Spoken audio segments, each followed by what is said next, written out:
Today is the first day of June 2025.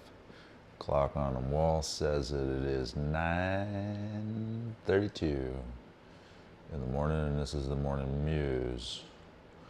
I want to muse upon two voices. I notice at least two voices when I think out loud, or even not out loud. It seems like there's a dialogue, at least a dialogue, sometimes a trilogue, quadrilogue. How do you say the five? I don't know. Today just picked two. So, and I want to incorporate that into generational play. So across generations. What's a generation? Generation is, give or take, 20-year demographic.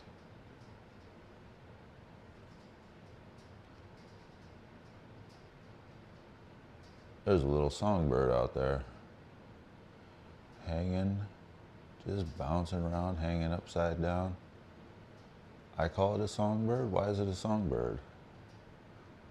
What gives you the right to name it? I don't know. I can just do that. I can just say, I'm going to call you such and such. You are the such and such songbird. Oh, two of them. Back on track, please. The dialectic play. I don't know if it's right to say dialectic play. Sounds fun to say. Dialogue sounds similar, so I'm just going to go with it.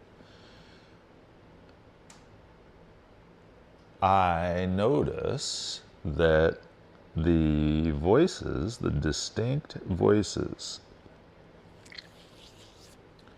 in the dialogue, even in the monologue. So here's where I encounter the rather absurd edge of language. This is a monologue. I'm here all by my lonesome, speaking out loud, speaking my mind. My mind? Is it my mind? Let's not go down that pig trail right now. Notice the metaphor.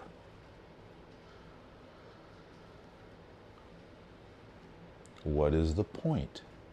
That question keeps coming back.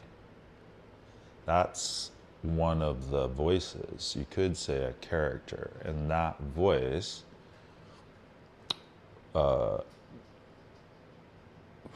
there's two fellows. They've spent a lot of time sitting right here, very graciously coaching me.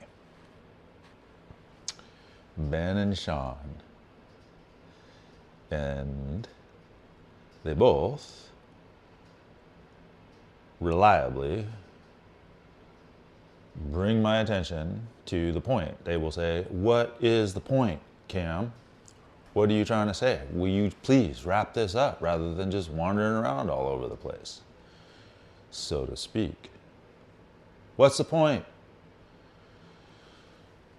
So then I also noticed the little kid voice. So those are more or less mature. Depends on the day.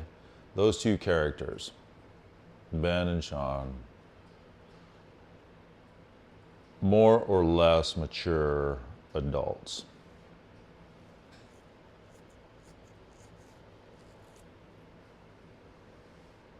Little kids, on the other hand, I notice, so small children, those that are very early on in playing with language, they've just been given the language. They're just learning words.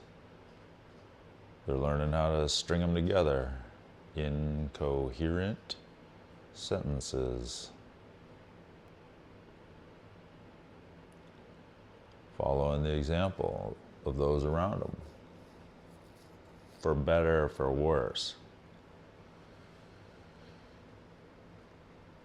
It's so funny when little kids learn bad words.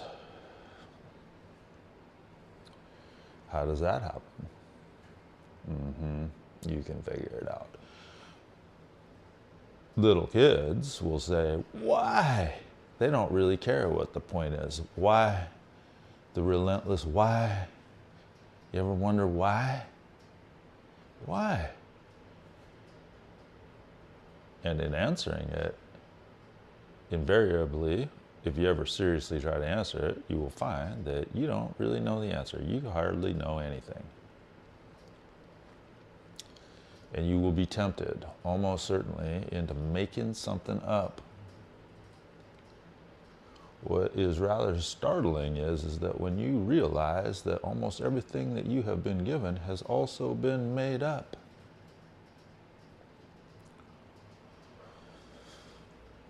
Why is that startling? Why would it be any other way? If you know, if you've got a good answer to that, I would love to hear it. Please tell me, because I'd like to know why it is that way. Like a little kid noticing a bee. I think it's a bee. I was taught that it's called a bee. It might not be a bee. Pretty sure it's a bee. Buzzing around in the tree out there.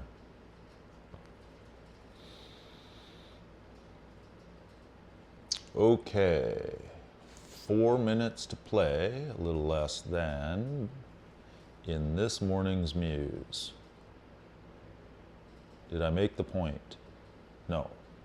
I need to layer in another construct. So it is the construct of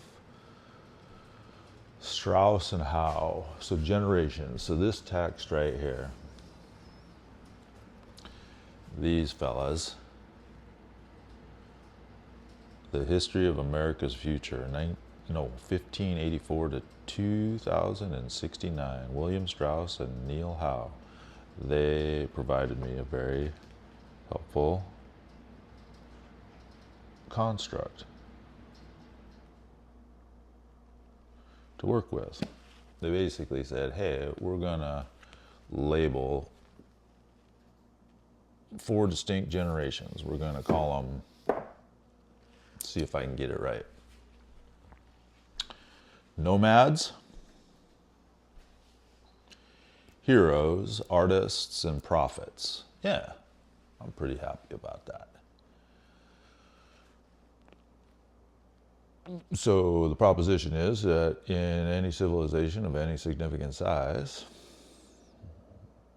you will encounter nomads, heroes, artists, and prophets.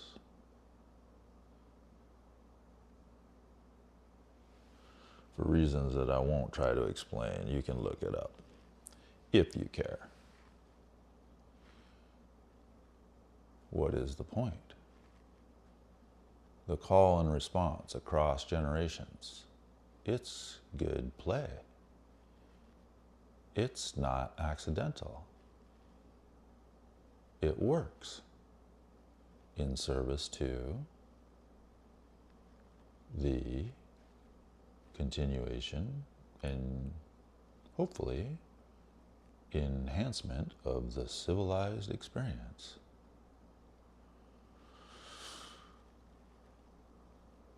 So, in the run-up here to Mirth Mission 6, the 2025 instance, June 20th, begins Mirth Mission 6, 2025-06. We will almost certainly play, definitely play, in both a highly civilized circumstance, properly appreciate that, learn, practice, appreciating the highly civilized circumstance. And we will go play in the raw,